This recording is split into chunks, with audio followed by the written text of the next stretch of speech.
11 penderitaan di balik keselamatan manusia. Satu-satunya rencana keselamatan bagi manusia, melibatkan segenap surga. Malaikat-malaikat surga tidak bersukacita, saat Kristus memaparkan rencana penebusan itu, sebab rencana keselamatan manusia itu telah mendatangkan kutuk yang tidak terkatakan ke atas pemimpin yang mereka kasihi itu.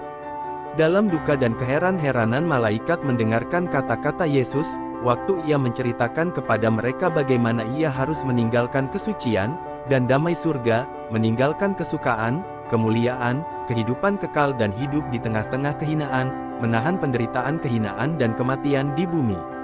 Yesus harus berdiri di antara orang berdosa dan hukuman dosa, namun hanya sedikit saja orang yang mau menerima Dia sebagai juru selamat. Yesus meninggalkan kedudukannya yang tinggi sebagai pemerintah di surga, datang ke dunia ini, dan merendahkan diri sebagai seorang manusia, dan melalui pengalamannya sendiri merasakan kesedihan dan pencobaan yang harus diderita oleh manusia. Semuanya ini perlu agar ia dapat menolong mereka yang dicobai. Ibrani pukul 2:18.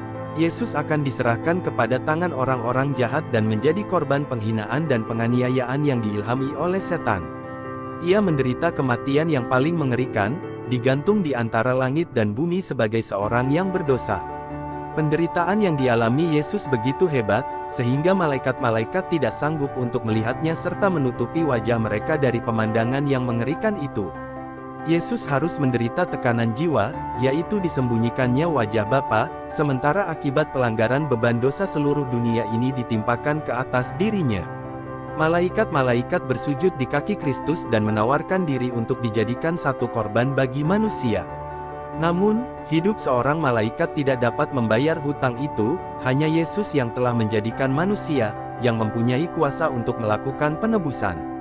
Tetapi malaikat-malaikat harus mengambil bagian di dalam rencana penebusan itu. Kristus harus dijadikan sedikit lebih rendah, daripada malaikat-malaikat untuk mengalami maut. Apabila Kristus mengambil keadaan manusia bagi dirinya, kekuatannya tidak lagi sama dengan malaikat-malaikat, dan mereka harus melayani Dia, untuk menguatkan dan menghiburnya di dalam penderitaan. Malaikat harus menjadi roh-roh yang melayani, yang diutus untuk melayani manusia yang harus memperoleh keselamatan.